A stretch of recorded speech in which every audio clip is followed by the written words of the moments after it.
Greetings. I think probably the easiest way to explain this is think of Star Trek. What was that catchphrase? To boldly go where no man has been before. That is a huge clue. Think about it this way. I'm sure over the years you've probably come across these stories, and there was I believe a whole television series, Stan Lee of Marvel Comics fame, and these people around the world with these extraordinary gifts, superhuman strength out of nowhere. And you'll get stories of like a little old lady who will suddenly be able to pick up a corner of a car. I think rather too many stories for it to just be something that's made up. But how can we explain this? Put in a situation like that, the natural human spirit will kick in. Imagine what would happen if that feeling kicks in, or that feeling kicks in with such an intensity. That is your human power. So the next time you feel what you think is fear, just observe yourself, go within, and you'll see that it isn't fear at all. It's your magnetism. It will go out like a shockwave. I don't know what the ultimate potential of it is. I should imagine that it will be, as portrayed in a lot of these science fiction films, as it were, like a shockwave that could actually knock over solid objects. I think this reality, this external reality, the way it is portrayed is, well, pretty much compulsory testing. I think is quite a good term that could be used for this, a system given term. But remember, the mirror has two sides, so there's 2 days, like night and day. On the one side of the mirror, who am I? On the other side of the mirror, I am who? But right in the middle, on that middle path, I am who? It doesn't apply exclusively to one. That's, you all use that expression I am, because that is exactly what you are. No different from anybody else. Externally, the book covers, yeah, they look different, they come with different personalities attached. Some we like, some we don't like, some we're drawn more to, some we're repelled more. It's all frequencies and energies. And of course, our interaction with the external world and how we react to it, or how we reflect upon it, and what we reflect out. So going back, Captain Kirk. Well, is not the physical body a vessel? Is it not expressed as being a vessel, like a ship? So the captain, the Kirk, the Scottish word for church, where your church is between your two temples. So if you are the captain of your vessel, would you not want to stay on a true course? Therefore, if you are captain, you have this vessel, or your vessel, under control. Or is it going to be rocked by energy motions, emotions? Is it going to suddenly go off course into rage, or right up the creek, as it were? Is it going to go into extreme depression? Is it going to sink? Is it going to drown in a sea of lies? Is it going to ride out the storm that we seem to be currently in? Talking a metaphorical storm, because this is all a spiritual battle. So it's important that you stay true to yourself, no matter what the external reality presents to you. If it really comes right down to it, you have the courage of your convictions, you have the belief in yourself, you don't need anything. You lose your job, you're homeless, look, you create your own structured water with urine, you can keep recycling it. Nothing can actually harm you. You can protect your physical vessels, and you've got this human power, this true potential within you. It's just unlocking it. But obviously don't go out there being a superhero or thinking you're going to be Superman and jumping over cars. I mean, that would just be ridiculous. It's tempting fate, as it were. But let's put it another way. I'll just go back to this. Look, if I'm out like this with my, you can't really see it, I know, but my arms out straight, so I'm forming like a cross. I mean, think about the way birds land. When they come down, they descend. A swan on a lake, for example. Because they're objecting to the air, which is the spirit. So when your arm's out, I mean, this is how, basically, probably how we got this life sentence in this reality. Your human spirit, your true oneness inside you knew something was very wrong with this reality, so you objected to it. And then you find yourself in a reality that is physical objects, and you are an object yourself. In a physical reality that the five senses decode as being real. But you're far more than that. You've got enormous power. You have the whole universe within you. You have your own internal sun. You have the equivalent micro to the macro.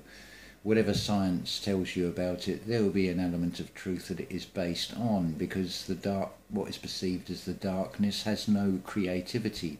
It can only adapt something that is already there. And I think you'll see that whatever set we put on this reality, we can call it 21st century, 20th century, 16th century, whatever, medieval times, and you can have all different costumes, different settings, but it's the same thing played out over and over again. But it's intended that way, because like the system shows you, to learn the times table, it's you impress it upon yourself through memory, through repetition, same as if you had to recite something. You would memorize it by repetition. You've done this throughout your life through learning to master the use of a fork or a spoon. Through repetition, through practice, keep doing it. So what's wrong with doing practice upon oneself? If you're going to be captain of your vessel, then surely you need to practice and develop the skills.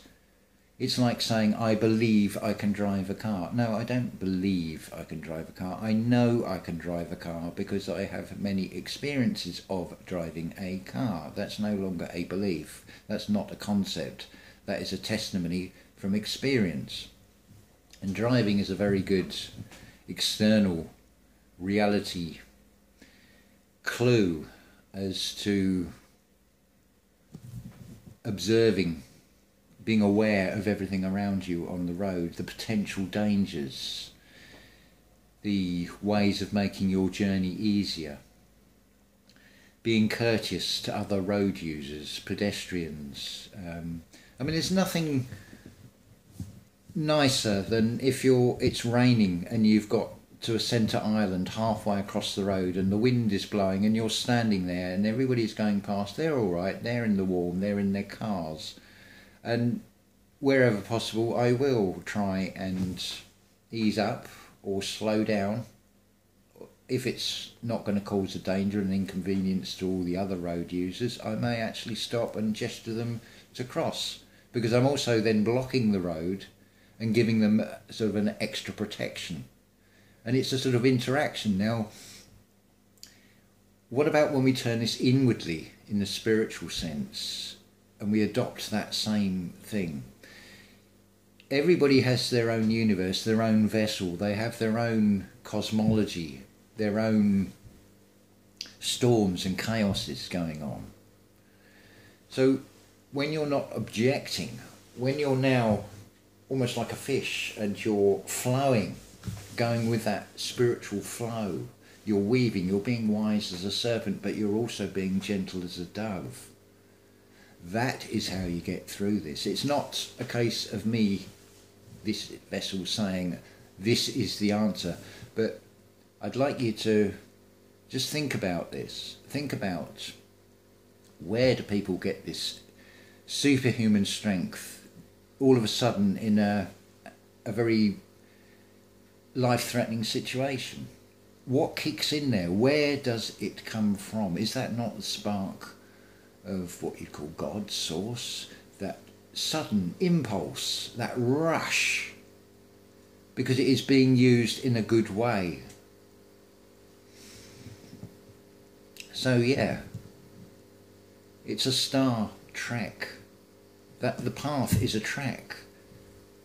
You are a star. It's expressed in Egyptian, the pharaoh rising to the heavens. You become a star.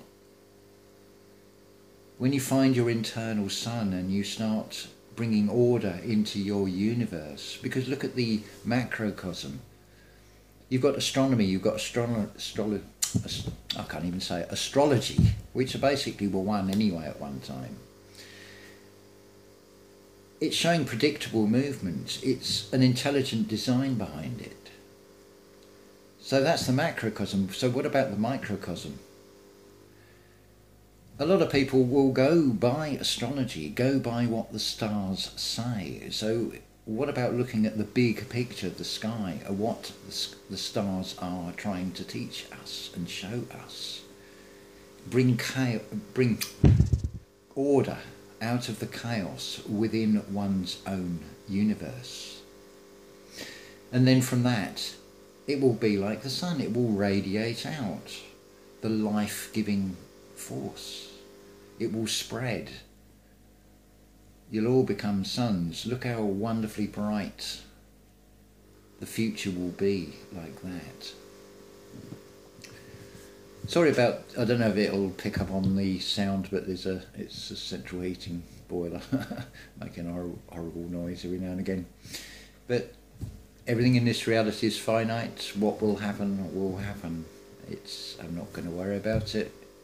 If something goes wrong with the boiler, well, we'll deal with it if it happens, but unpluck that thought. Everything is fine. You will come to no harm.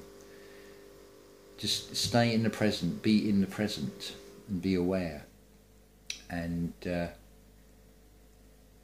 no longer playing the part of Atlas and carrying the weight of the world on your shoulders, that oppressive feeling. You're now able to lift yourself up, spiritually lifting yourself up in how you feel, and that is where it all is. It's in how you feel.